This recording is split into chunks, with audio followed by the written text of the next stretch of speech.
এই তিনবার তারা ক্ষমতায় এসে বাংলাদেশকে ছোপ ছোপ রক্ত আর খাড়ি খাড়ি লাশ উপহার দিয়েছে। কয়লা ধইলেও ময়লা যায় না। সাবান আর সার্ফ এক্সেল যা দিয়েই ধর না কেন, কালো কয়লা আরো কুচকুচে কালো হয়। আওয়ামী লীগের ক্ষেত্রে তাই হয়েছে।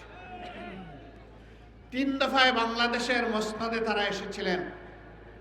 72-এর 10 জানুয়ারি,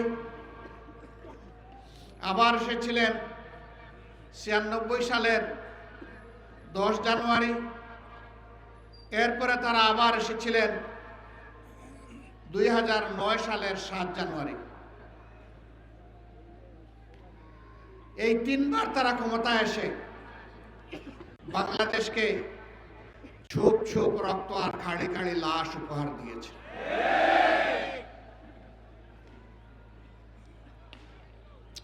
ছিয়ানব্বই সালে ক্ষমতায় আসার আগে হাত জোড় করে তারা জনগণের কাছে ক্ষমা চেয়েছিল। অতীতে আমাদের দল বাংলাদেশের জনগণের সাথে যে অন্যায় আচরণ করেছে, যে জুলুম করেছে, আমরা বিনা শর্তে মাপ চাই। একটিবারের জন্য আমাদেরকে আপনারা ক্ষমতায় দিন। আমরা ভালো হয়ে গেছি, এখন দেশের জন্য ভালো কিছু করতে চাই। হাতে তসবি ছিল, মাথায় ঘুমটা ছিল। জনগণ সহজ সরলভাবে ধারণা করেছিল তাদের মানসিকতার পরিবর্তন হয়েছে, কিন্তু না। যখনই তারা মসনদে বসলেন, তারা আপন রূপে আত্মপ্রকাশ করলেন।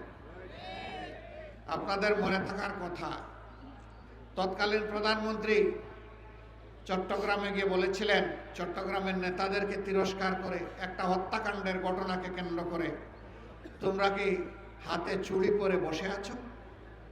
তিনি ঘোষণা দিয়েছিলেন, আর যদি আমার দলের একটা মানুষকে হত্যা করা হয়, তাহলে তার বিনিময়ে 10টা লাশ ফেলে দিতে হবে। এই ছিল একজন প্রধানমন্ত্রীর দায়িত্ব জ্ঞানহীন হুঙ্কার, আসফালন।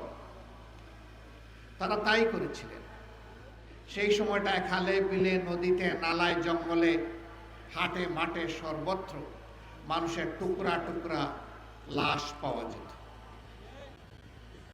এরপরে জনগণের দ্বারা তারা প্রত্যাখ্যাত হলেন। আবার অস্থিতিশীল পরিবেশ সৃষ্টি করে 2006 সালের 28 অক্টোবর প্রকাশ্য দিবালোকে পল্টন মোড়ে সাপকে যেভাবে মারা হয়, সেইভাবে লগি বৈঠা দিয়ে পিটিয়ে পিটিয়ে মানুষ হত্যা করা হলো। এমনকি বিশ্ব বিবেক আর মানবতাকে লজ্জা দিয়ে সেদিন মাটিতে পড়ে যাওয়া নিতর শরীরের উপর উঠে তারা লাফালাফি নাচানাচি করেছিল। এরা কোন প্রজাতি? এরা কি আসলেই মানুষ প্রজাতি? পশু এরকম আচরণ করে না। তারা তাই করেছিলেন।